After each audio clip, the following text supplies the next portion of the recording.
Buenos días a todos. Quería, aprovechando que todavía no está la presentación, agradecer a la Fundación Roemes por la invitación, a Silvina y a Marta, que se han portado como excelentes anfitrionas, y no a Roberto, que es el que me puso a hablar de este tema, que les agradecería que pongan la presentación, por favor. Porque acá no es, si no me equivoco.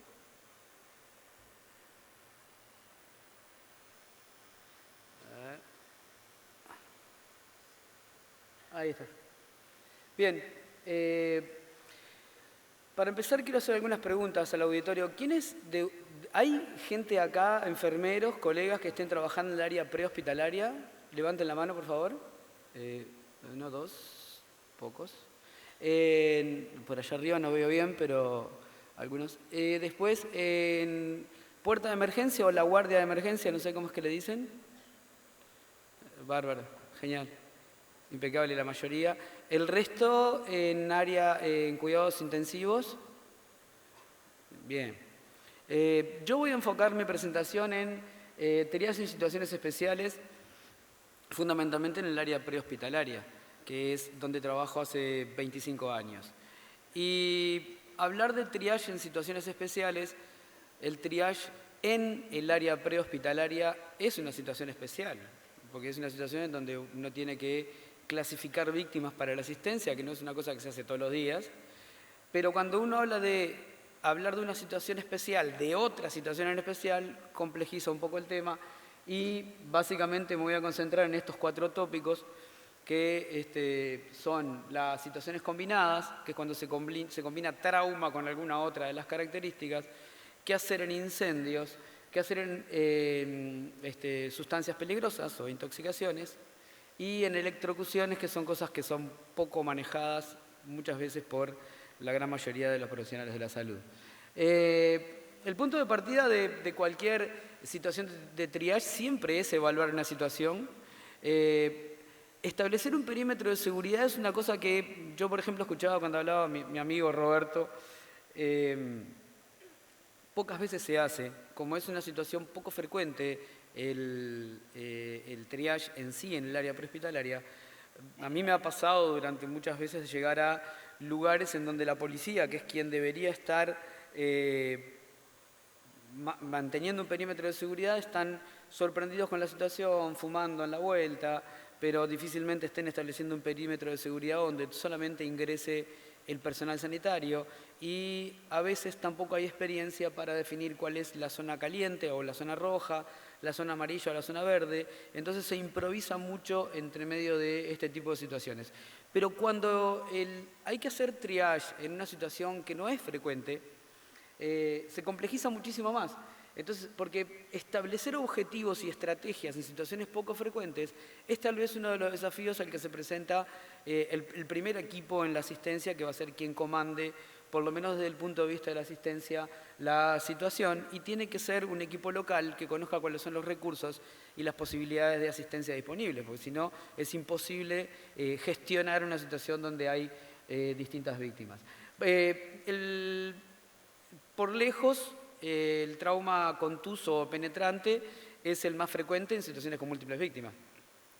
Todos los que trabajamos en el área prehospitalaria, cuando uno dice, te preguntan, che, ¿en qué situación te acordás de múltiples víctimas? Uno siempre se recuerda el colectivo con varias víctimas, en donde por lo general es trauma. Y la segunda causa, y tal vez la más compleja, son los incendios.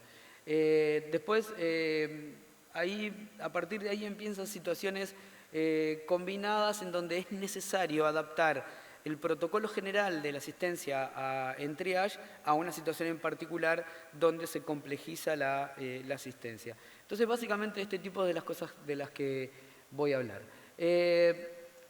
Acá, con respecto a evaluar la situación, uno tiene que tratar de obtener la mayor cantidad y calidad de información. Y cuando hablamos de cantidad y calidad de información es, en cantidad no mucha información. Mucha información confunde hasta el mejor de los organizadores o gestores de un evento de este tipo. Y la calidad de información es buscar los interlocutores válidos. Porque cuando, por ejemplo, en la industria se generan derrames tóxicos, ¿quién es el interlocutor válido? Es el técnico prevencionista, es el personal sanitario que habitualmente no está en la fábrica, es el dirigente sindical que siempre va a querer venir a decir qué es lo que hay que hacer. Entonces, establecer un interlocutor válido para el equipo de primera respuesta es una cosa fundamental para poder manejar información. Una vez que que sea el jefe del operativo, que esto va a ser la pieza clave en una situación especial, tenga la información, tiene que tener formas y medios de compartirla. La clave en las situaciones especiales de triage es los canales de comunicación y la horizontalidad de comunicación en todos los equipos, sin que esto ponga en juego quien es... acá la democracia se termina cuando comienza la clasificación de víctimas, ¿no? Y aparece cuando termina el último herido, se va derivado donde corresponda. Y hay que tener en cuenta el clima y el terreno. Y esto, muchas veces, el no tener en cuenta este tipo de cosas son los que hacen las situaciones combinadas en donde se complejiza la asistencia del triage. Y voy a hablar de 2 o 3 cosas de esto sin profundizar mucho. Bien, ustedes Roberto estuvo hablando, yo lo escuchaba atentamente, del triage primario y del secundario. Obviamente es un tipo que sabe de esto.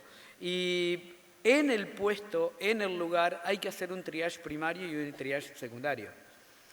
Que muchas veces el secundario no se hace, muchas veces se hace un triage primario y se deriva directamente a la puerta de emergencia y es ahí donde se hace el triage secundario. Sin embargo, cuando hay múltiples víctimas, el triage primario y el secundario son claves y mucho más en las situaciones especiales. Van a ver por qué les aclaro todo esto. Empecemos por el humo de incendios, que tal vez sea la situación más frecuente luego del trauma contuso penetrante con múltiples víctimas, que además agrega trauma contuso penetrante muchas veces.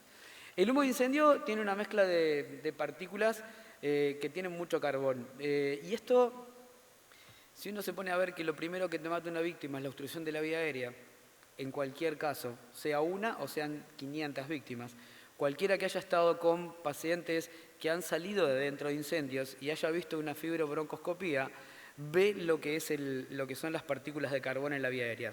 Pueden obstruir completamente una vía aérea. Y esto es un problema fundamental. Bien, además, hay que tener en cuenta que en los incendios la mayor parte de las víctimas van a morir, los que van a morir inmediatamente y que son plausibles de tratamiento van a ser por obstrucción de la vía aérea, por quemadura de la vía aérea, pero la mayoría van a ser por intoxicaciones por monóxido de carbono o por cianuro, que hoy por hoy cualquiera de todo el amoblamiento que nosotros tenemos, que son sintéticos en el más del 80 al 90%, generan un montón de gases que son o irritantes o contaminantes para el cuerpo humano. Contiene todo esto. Los gases tóxicos o irritantes, los gases tóxicos no irritantes, que son los que nos van a matar y que tienen tratamiento, son el cianuro y el monóxido de carbono. Los gases asfixiantes simples, que son el dióxido de carbono, y acá hay una parte que es una cosa muy importante. Estos 3, que son los que primero te pueden matar a una víctima, se tratan con oxígeno en el lugar. El cianuro, obviamente, hay una medicación, que uno la tiene que hacer en la puerta de emergencia, no la puede hacer, no tiene tratamiento en el lugar. Pero el resto se trata con oxígeno, que es el antídoto.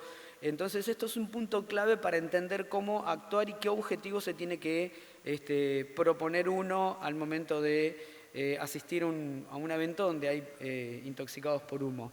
El hollín, lo que les decía recién, tapa la vía aérea, obstruye completamente la vía aérea y esto te va a matar antes que la intoxicación por CO2 o por cianuro. Y todos los gases irritantes, que estos son irritantes, requieren el tratamiento no va a ser en la escena ni inmediato y va a requerir de tratamiento en el intrahospitalario de los pacientes. Como concepto clave en incendios o intoxicaciones por humo de incendios, los pacientes van a morir, el 80% de los pacientes que van a morir en el lugar y que se puede dar tratamiento si hay oxígeno, va a ser por monóxido de carbono y por gas de cianuro, que genera todo este tipo de cosas que están acá. ¿tá? Inhiben la respiración celular, el cianuro interfiere en el ciclo mitocondrial, tienen antídoto, un antídoto que es la hidroxicobalamina, y el monóxido de carbono va a generar carboxiemoglobina. Si uno tiene una sola víctima en un incendio o 2 o 3 víctimas, lo primero, antes de administrar oxígeno debería sacar una muestra de sangre para determinar el nivel de carboxiemoglobina y el nivel de intoxicación que tiene para poder establecer un diagnóstico correcto en el intrahospitalario. En Uruguay por lo menos lo tenemos protocolizado. Si uno llega a un incendio, los bomberos te sacan a la víctima y le tenés que sacar sangre en una jeringa seca porque no se necesita heparina, nada, simplemente la jeringa seca y eso se traslada para analizar, pero esto no lo puedes hacer cuando tenés múltiples víctimas. Cuando tenés múltiples víctimas tenés que suponer que todos son intoxicados por monóxido y a todos les tenés que ofrecer oxígeno y esto genera depresión respiratoria central, ¿no? Por eso acá todo este tipo de cosas son tratables probablemente en la escena. Hay 2 o 3 factores de riesgo que uno tiene que tener en cuenta y es el tiempo de permanencia. Por eso la información al equipo que es de primera respuesta médica, el primer equipo o el que vaya a ser el jefe del operativo, el que esté a cargo del operativo de primera respuesta en un incendio, tiene que manejar toda esta información. ¿Cuánto tiempo estuvo? ¿Cuánto tiempo se pudo acceder a esas víctimas? ¿No? La concentración de tóxicos en el estado es mucho peor en espacios cerrados. Muchísimo peor en espacios cerrados. Ustedes tienen el ejemplo de Cromañón, que fue una cosa terrible, pero no fue el único ejemplo. Poco tiempo después de Cromañón, en Paraguay se incendió en Asunción, no sé si lo recuerdan, pero que tuvo casi la misma cantidad de víctimas, porque tenían las puertas bloqueadas y no tenían un sistema para salir. Fueron 100 y pico de víctimas también. El 80% de esas víctimas no murieron quemados, murieron intoxicados. ¿Sí? Y ser anciano o niño empeora obviamente la anemia ya no puede transportar oxígeno porque está anémico, si además le agregás carboxiemoglobina, no, tiene muy mal pronóstico. Y los ancianos o niños tienen peores pronósticos. ¿Por qué les digo esto? Porque esto va a ser determinante al momento de definir a quién voy a evacuar primero en un lugar donde tengo múltiples víctimas. Hay muchos estilos de triage. Ustedes están tratando de implementar el START, por lo que escuché en las presentaciones previas. También existe el SHORT, existe el CARFLAY, existen muchos tipos de triage en la escena. El START yo creo que es, y creo que más o menos esto es un consenso entre casi todos los que trabajamos en el área prehospitalaria, es uno de los mejores tipos de triage para los equipos de primera respuesta con personal sanitario. Pero el SHORT, por ejemplo, es una adaptación del START que se utiliza para los bomberos. ¿Sí? Independientemente que ustedes no conozcan el caso, si ustedes le preguntan a la audiencia, ustedes llegan a un evento, son los primeros respondedores, hay 40 personas que la sacaron de adentro de un incendio y tienen 40 ambulancias en la puerta. ¿Qué tipo de triage utilizan, el START o el SHORT? Levanten la mano los que utilizarían el START, que es un muy bueno, bien. Los que utilizarían el SHORT, bien. Los otros que se abstienen. Gracias. Esa es la respuesta correcta. Todos los que levantaron la mano estuvieron equivocados. Y disculpen la trampa. Si tengo 40 víctimas y tengo 40 ambulancias, no hago triage. ¿Se entiende esto, no? Claro, pero esto es un tema, no... Porque tal vez sea la parte clave en esto. Uno empieza a clasificar víctimas cuando, lo dijo Roberto hoy cuando empezó, cuando te excede la demanda asistencial. Pero en las situaciones especiales y fundamentalmente en el humo de incendios se puede ofrecer tratamiento en el lugar. Un tratamiento que además mejora muchísimo el pronóstico de este tipo de víctimas. Entonces no importa qué tipo de triage utilices. Sí se sabe que en el triage inicial, el triage que hace bomberos, el triage que hace cuando se mete, el triage primario, ese triage, ¿qué triage tienen que utilizar? Al que estén más acostumbrados a utilizar. Porque en realidad no hay ningún trabajo hoy en el mundo que demuestre que este tipo de triage o este otro es mejor que el otro. De hecho, en este tipo de situaciones le erramos mucho porque son situaciones que estresan a todo el mundo, inclusive al equipo asistencial. No hay ninguno que sea mejor que el otro, pero sí lo que hay que tener es un solo estilo de triage.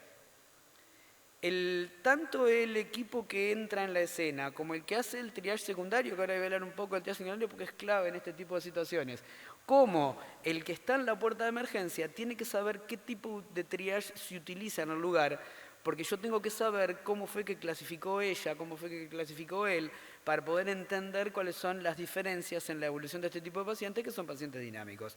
¿Sí? En los incendios por humo, básicamente, ¿vieron? Hay un estilo de triage que hoy inclusive se está utilizando con la comunidad, que es de lo que les voy a hablar al final. Hoy en muchos lugares del mundo se le está enseñando a la comunidad a hacer triage. ¿Por qué se le enseña a la comunidad a hacer triage? Porque es la que primero responde. Siempre va a ser la comunidad la que primero responda. Los equipos asistenciales van a demorar en llegar. En algunos lugares más, en otros lugares menos. Depende del lugar del país o de la región en la que te encuentres, qué tiempo de distancia va a tener la respuesta. Pero quien va a estar primero va a ser el vecino, el familiar, el amigo, la persona que pasa por el lugar. Y el primer triage de todos que se le enseña a todo el mundo, que lo dijo hoy Roberto, es los que caminan, por favor, córranse para acá. Y para la comunidad todo lo demás son rojos, ¿eh? Y esa es la primera clasificación. Les voy a hablar algo después de...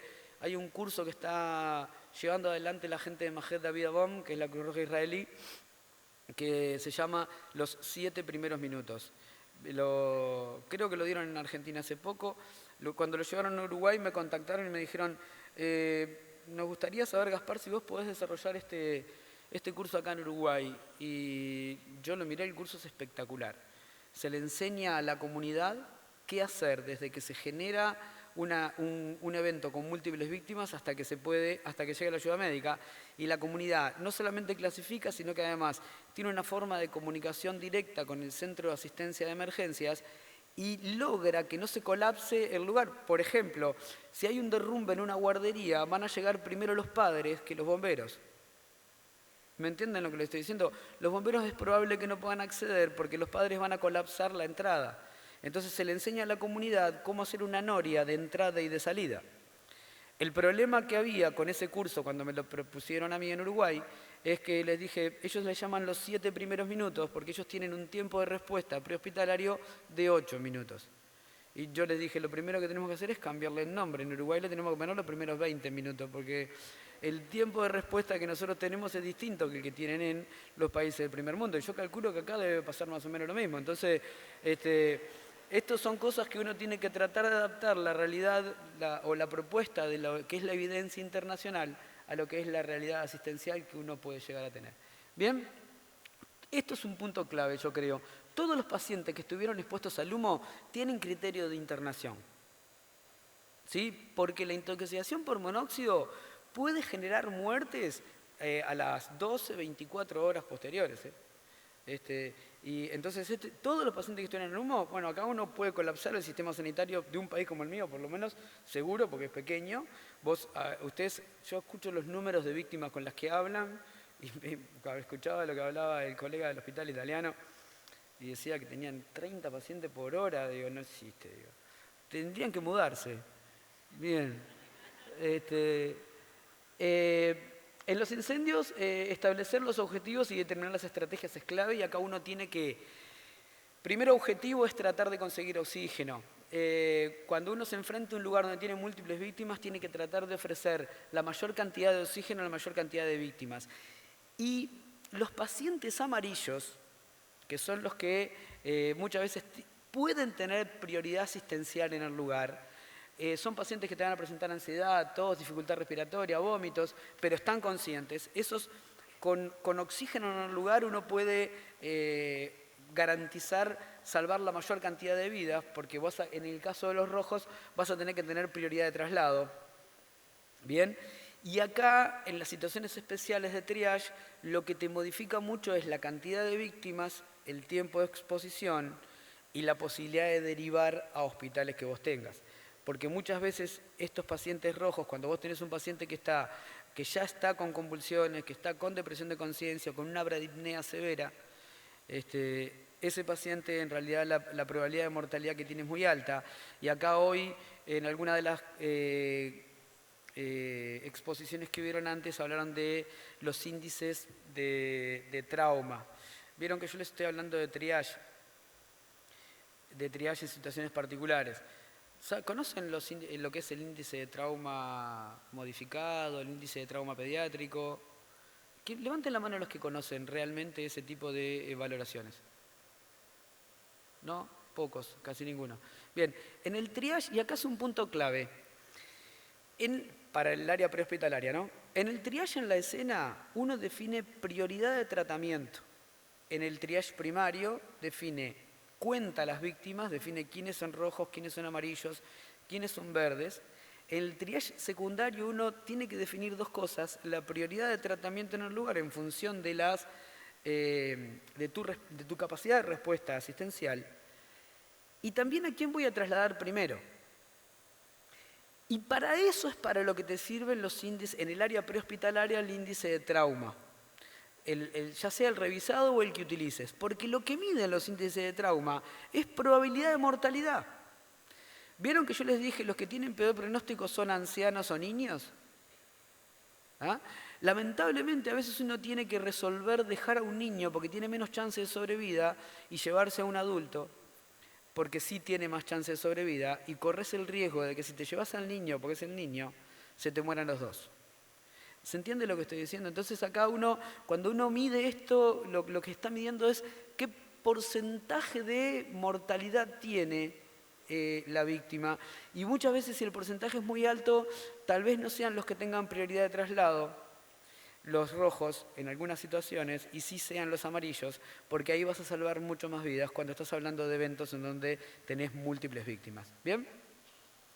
Esta es la clave del éxito en la asistencia a incendios, es el oxigenar, tratar de ofrecer oxígeno a la mayor cantidad de las víctimas, porque es el antídoto.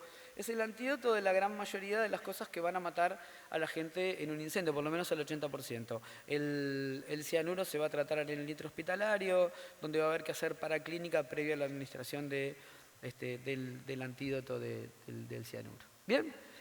Con respecto a las sustancias peligrosas. Las sustancias peligrosas uno las puede definir en función de su origen, los químicos o los físicos. De los físicos, rayos X, ultravioleta, radiaciones. Yo de esto no me atrevería a hablar jamás en la vida, simplemente porque no entiendo, digo, no. De los tóxicos de origen químico, los de origen animal, mineral o vegetal o sintético, acá algo de experiencia hay en el mundo como para poder hacer y definir qué estrategias utilizar en este tipo de situaciones. Bien, los tóxicos se pueden clasificar ya sea por el uso o por la absorción. Las dos cosas nos importan. Los medicamentos, ¿cuándo un medicamento es un veneno? ¿De qué depende que un medicamento sea un veneno o no? De la dosis. Y esa es la base del concepto de entender cualquier intoxicación, ¿sí? Después tenemos los productos domésticos, todos los solventes, esas cosas que cuando uno las deja al alcance de los niños a ellos les encanta, prefieren tomar detergente que leche, por ejemplo. Y los productos industriales, agrícolas o los productos alimenticios. ¿Ustedes en la Argentina con qué tienen problemas de todo esto? ¿Medicamentos? Levanten la mano los que piensan que son medicamentos. Medicamentos, levanten la mano los que piensan que son medicamentos domésticos, porque estoy escuchando por acá, pocos. A ver, ¿quién dijo agrícolas? Y ese es el problema que tienen en la Argentina, muchachos. Ustedes tienen la mitad de la Argentina fumigada con veneno. Digo, es un problema que también tenemos en Uruguay. Y el problema de esto es que mientras la hectárea de soja siga valiendo más que la vida de un escolar de nuestros países, son cosas que nosotros como enfermeros, que somos los que defendemos la vida, son cosas que realmente nos tenemos que cuestionar. A ver hasta qué punto uno debe incidir o no en este tipo de cosas, porque cuando las exposiciones no son hiperagudas o agudas, son subagudas, pasan desapercibidas. Estamos teniendo un montón de nuestros vecinos, familiares, amigos, la gente que en mi país, que la educación es gratis, la gente que nos paga las carreras, las estamos matando envenenadas con aviones que fumigan elementos transgénicos. Entonces, estas son cosas que uno tiene que empezar a cuestionarse cuando habla de intoxicaciones, ¿no? Los tóxicos... No. no era por eso, es porque me parece que a mí me genera mucha tristeza, por lo menos, estas cosas que nos pasan. En las intoxicaciones con múltiples víctimas, acá uno tiene que suponer, están las hiperagudas y las agudas. Las hiperagudas en general son pacientes que mueren en el lugar y que difícilmente uno puede hacer cosas porque tampoco uno tiene el antídoto. A veces muchas de las cosas que nos matan a un paciente en el lugar no tienen antídoto directamente. Muchos de los antídotos son tratamientos a largo plazo, ¿sí? Pero en cualquier lugar donde hay infecciones sobreagudas o agudas, uno siempre tiene que pensar que todos los seres vivos que estuvieron en el lugar, seres vivos incluyendo las plantas, tienen infecciones subagudas y eso puede generar, y habría que analizar, en los lugares del primer mundo lo hacen, analizar estas cosas, el veneno que está en el lugar, qué problemas puede generar en la evolución en determinadas comunidades, ¿sí?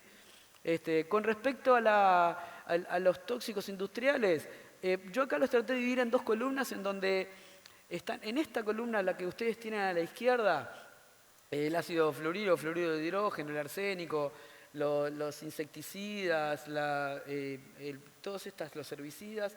En general estos son los que generan problemas agudos inmediatos cuando difícilmente generen situaciones con múltiples víctimas, salvo que sea un evento industrial. Y después tenemos a la derecha todos los que difícilmente generen situaciones con múltiples víctimas o casi todas son, los de metales, por ejemplo, son infecciones subagudas, en donde yo en lo personal estoy convencido, independientemente que yo en mis últimos 25 años de profesión me he dedicado a la emergencia, los enfermeros nos tenemos que preocupar mucho más de este tipo de cosas que tienen que ver con la salud de la gente, ¿no? Con respecto cuando hay un incidente con múltiples víctimas, con sustancias peligrosas, en la zona roja o en la zona caliente ingresa solamente el equipo de bomberos que tenga equipo adecuado para ingresar en el lugar. No existen los heroísmos. No existe el vecino que dice, yo me voy a meter para adentro y se mete como loco, porque ese genera otra víctima más. Y aumenta la cantidad de víctimas en un lugar donde vos ya tenés muchas víctimas. Entonces acá uno tiene que poder establecer claramente cuáles son los perímetros de seguridad donde puede ir ingresando cada uno. Y esto no es fácil, ¿eh? Esto no es fácil porque a veces no tenés la cantidad de policía suficiente para contener la seguridad de la escena. Y uno tampoco puede abandonar la escena si no tiene riesgo real de vida. Entonces, esto es una situación que complejiza mucho. Cuando el equipo de hazmat o el equipo que está con la indumentaria adecuada se mete en la zona roja y saca, debe desintoxicar a los pacientes. Y los debe desintoxicar como esté indicado en el protocolo del producto químico que se tenga. Hay que a veces meterlo en duchas durante 15 o 20 minutos o 30 minutos dependiendo del tipo que tenga, porque si no hacemos eso, ese paciente va a contaminar el equipo asistencial. Y estas son cosas que imprescindibles. Nosotros tuvimos en Uruguay, teníamos una serie de barcos coreanos en el puerto de Montevideo que estaban cerca del puerto procesando pescado con cámaras frigoríficas. Hubo una fuga de amoníaco y tuvimos 170 coreanos que estaban trabajando en régimen de semiesclavitud en el puerto de Montevideo. Acá ahí se dio cuenta, yo no sé si ahí se dio cuenta o ahí no tuvieron más remedio que decir cosas que estaban pasando, y teníamos 100 y pico de coreanos que estaban bañados en amoníaco y contaminados, y nosotros terminamos todos contaminados, porque trasladamos en las ambulancias con las ambulancias abiertas, pero no solamente nos contaminamos nosotros, los que estábamos trabajando en el área, sino que contaminamos las puertas de emergencia de todos los hospitales que les llevábamos, y ahí nos dimos cuenta que las puertas de emergencia de los hospitales no tenían duchas para bañar a los pacientes antes de meterlo para dentro de la puerta de emergencia. Fue una instancia triste y de aprendizaje. Por ejemplo, Uruguay no tenía embajada de Corea, tenía un consulado y había un solo traductor de coreano. Yo no sé si ustedes imaginan la situación. Imagínense ustedes estar en una puerta de emergencia de Corea con un montón de equipos asistenciales que te hablan en coreano, que no entendés un pomo, ¿no? Bueno, eso le pasó a esta pobre gente intoxicada en ese lugar que ni siquiera tenían posibilidad de comunicarse. Entonces acá estos sí son situaciones especiales de clasificación y tratamiento de víctimas. Pero esto de desintoxicar por arrastre, el desintoxicar por arrastre un producto químico, muchachos, lleva 30 minutos de ducha. De 10 a 30 minutos, para que tengan una idea, la dificultad asistencial que vos tenés. Si tenés 5 víctimas nada más y tenés 2 duchas, ya tenés un problema, digo, ¿no? Por lo menos ahí tenés que clasificar y ver un montón de cosas. ¿Bien? Bueno, acá todos los seres vivos, esto lo dije hoy, pensé que estaba antes en la presentación, como no me la dejan tener acá, culpa de los técnicos que tienen un laburo bárbaro en el fondo.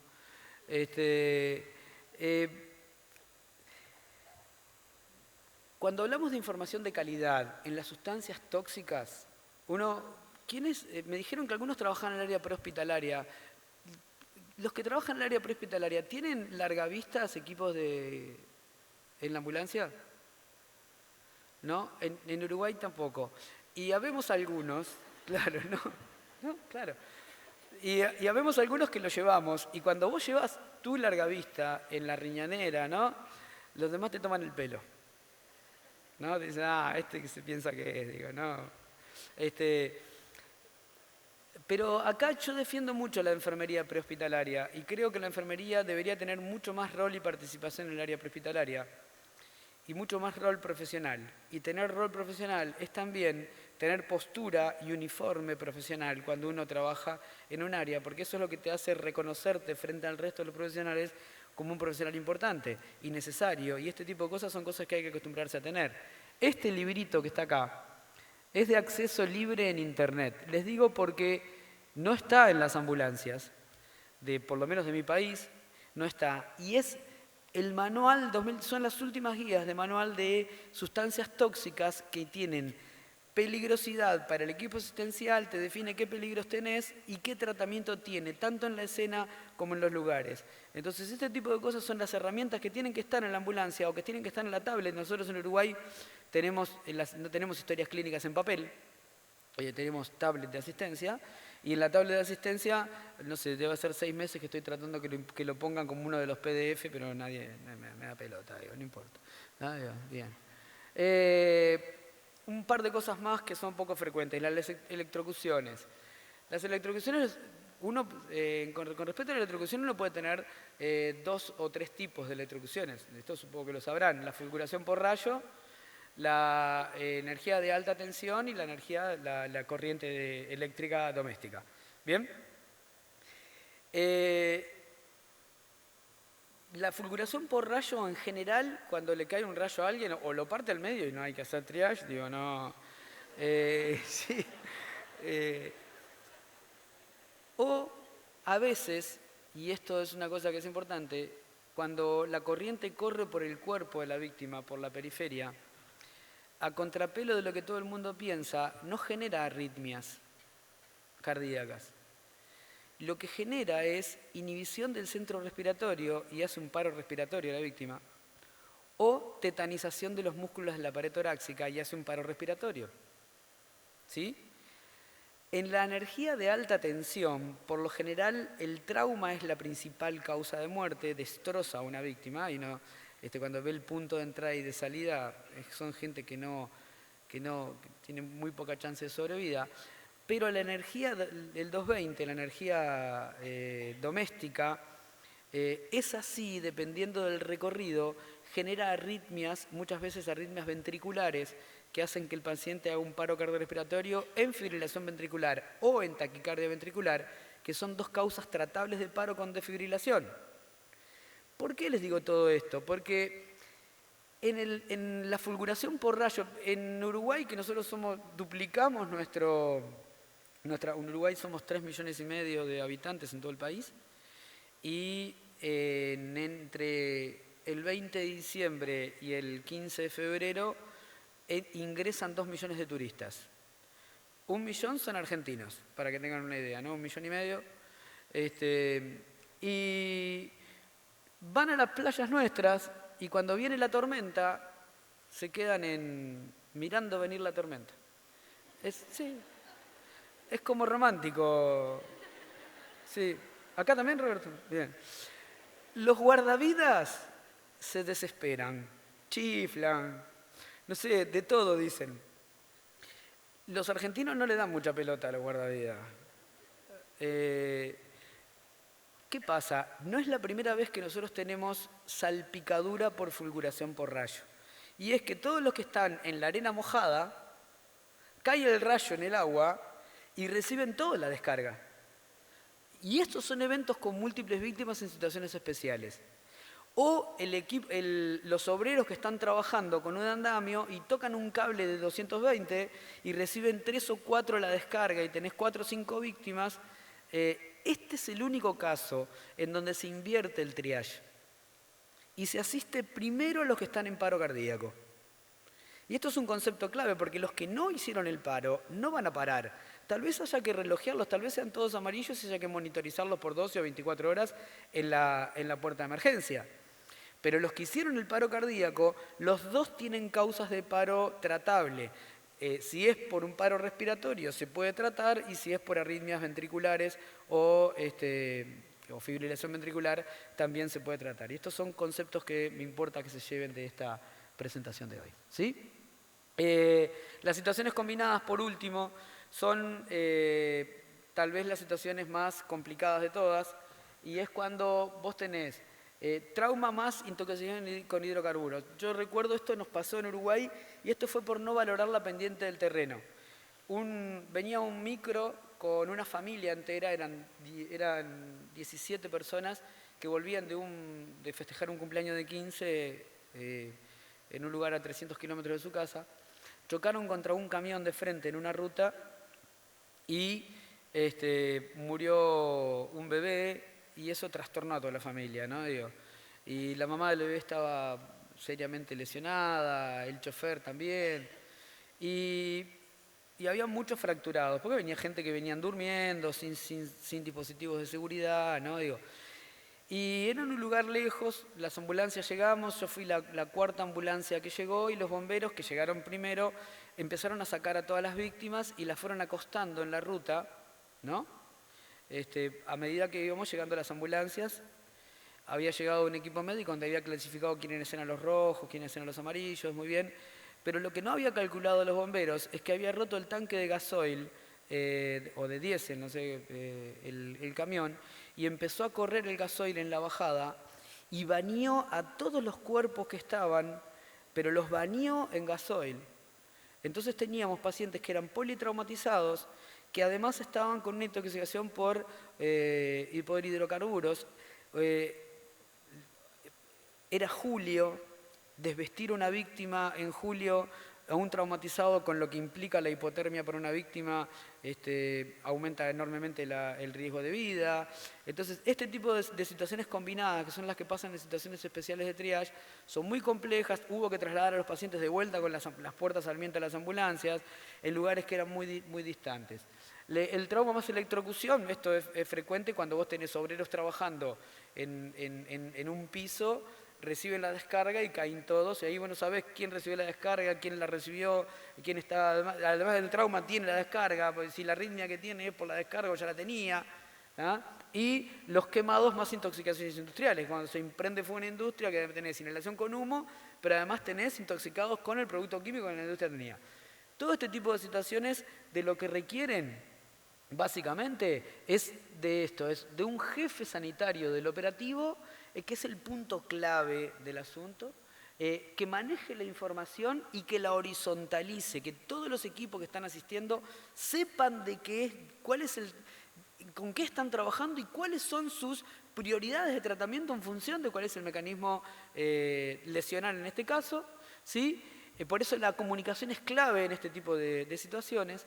Y no sé si acá lo hacen, después en el almuerzo lo hablaremos con algunos colegas, pero reconstruir este tipo de situaciones, que antes de una semana se junten todos los que estuvieron involucrados, se sienten en un ambiente amable, donde uno pueda discutir todas las cosas que se hicieron, poder aprender de las cosas que hacemos bien y de las cosas que hacemos mal, es fundamental para ofrecer la mejor calidad de asistencia en el siguiente evento que nos va a pasar, que nos vamos a enfrentar y que esto es, y hay que dejar registro de las conclusiones.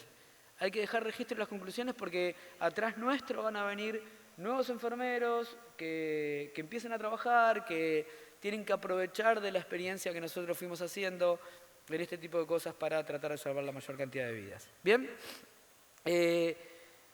para terminar, y porque ayer hablando con Silvina y Flavio me dijeron que podía hacerlo, les voy a contar de algo innovador que estamos haciendo en Uruguay, que es involucrar a la comunidad en la primera respuesta a la emergencia.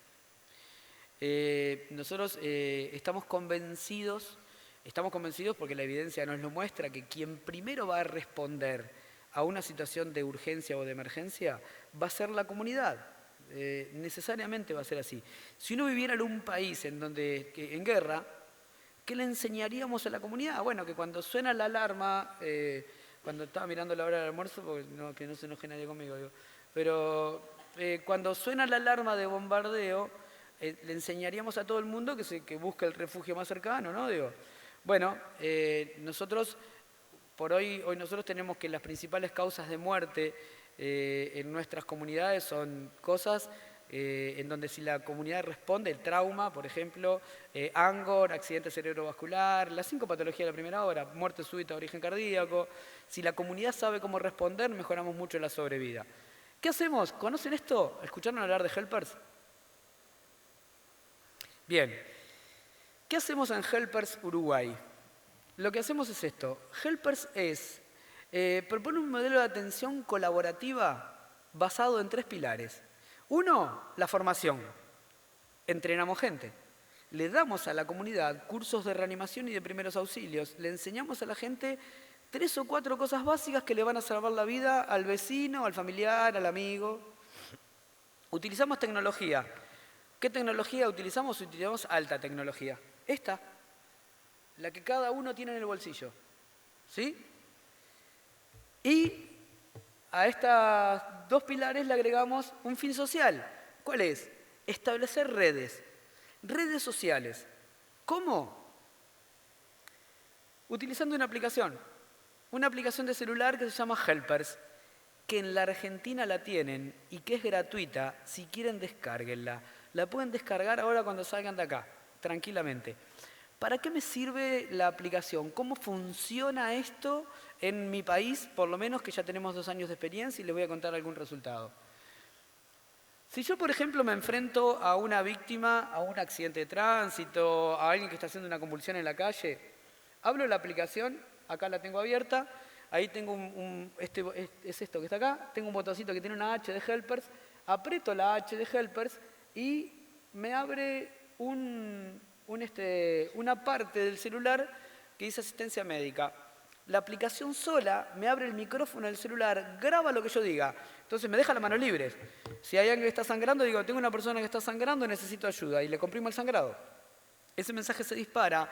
¿Y quién lo recibe? Lo recibe la gente que esté cerca mío, mira un satélite de dónde estoy yo y dónde están los que tienen la aplicación a menos de 500 metros míos y les manda el audio que yo dije. Entonces, si yo mando desencadenar un evento y Roberto está cerca mío, Roberto va a recibir un mensaje en su celular que va a decir, Gaspar necesita ayuda. Si él pone ayudar, se le abre un Google Maps, posiciona en el lugar en el que yo estoy, pero si además Flavio está en la vuelta, yo qué sé, 3 o 4 personas están acá, se empieza a armar un chat de colaboración de gente para echarle una mano a una víctima hasta que llegue la ayuda médica. ¿Sí?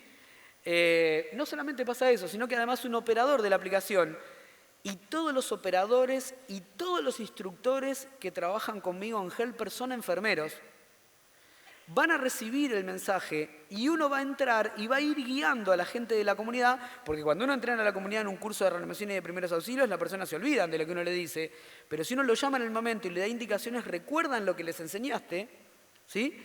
Entonces lo que hacemos con esto es generamos redes de voluntarios vinculándose por el celular para echarle una mano a una víctima hasta que llegue la ayuda médica. ¿Y por qué lo hacemos? Porque está bueno ayudar. Porque está bueno echarle una mano a alguien cuando alguien lo necesita. Está bueno que a uno le echen una mano cuando uno lo necesita. Y esto lo estamos llevando adelante los enfermeros. Hace 2 años que estamos trabajando. Este número ya es mayor. Llevamos unas 5.400 personas. Mi mujer me quiere matar, digo, porque vivo dando cursos de primeros auxilios. Pero esto está liderado por enfermeros. ¿Por qué lo quería mostrar acá hoy? Porque yo creo que la forma de empoderar a la enfermería es esta. Es tratando de que sean los enfermeros los que tomen un rol social reconocido, que sean los enfermeros los primeros en responder y que sean los primeros en hablar. ¿Saben ustedes que, por ejemplo, los enfermeros hacemos mejores indicaciones pre-arribo que los médicos en la asistencia prehospitalaria? Porque el médico se refugia en el lenguaje científico cuando se pone nervioso y utiliza un lenguaje que el otro no entiende nada. ¿Ah? Entonces, y esto son cosas importantes, que son cosas que tienen que ver con el enfermero de emergencia. Bien, los invitamos a todos a que descarguen esta aplicación. ¿Por qué los invito en la Argentina? Porque bueno, esto es lo que venimos haciendo en Uruguay, para que tengan una idea. Cuando esto que les acabo de mostrar de la aplicación, cuando vino la aplicación acá, a mí me vinieron a buscar para ser el director de capacitaciones de esto, y a la persona que la trajo le dije, esto está impresionante, vamos a hablar con el ministro de Salud. Y pedimos una entrevista con el ministro de Salud. El ministro de Salud lo vio, médico el ministro de Salud, dijo, qué bueno que está esto. Sí. ¿Qué pasó? Este hombre trajo la aplicación gratis, yo tenía el know-how, tenía los instructores, gente de forma silenciosa y con buena voluntad donó maniquíes, equipamiento, un cañón. Algunas empresas nos dieron un lugar físico donde trabajar y formamos una ONG y nos financiamos con donaciones. Y si uno quiere hacer el mundo que a uno lo rodea un lugar un poco mejor para vivir, no tiene que esperar nada de nadie, ¿eh? Se tiene que poner a trabajar. Y bueno, ese es un poco lo que estamos tratando de hacer. Les quería mostrar esto. Estos son si quieren saquen una foto de esto, porque empezamos en Argentina hace 2 meses. Los que se quieran contactar para desarrollar HELP en los lugares donde están, en donde tengan ganas, en ser parte de este proyecto, se pueden contactar por esto o se pueden contactar directamente conmigo, que creo que mi correo está en el librito ese que hay por ahí. Y bueno, a las órdenes para lo que ustedes quieran. Muchas gracias. Bueno.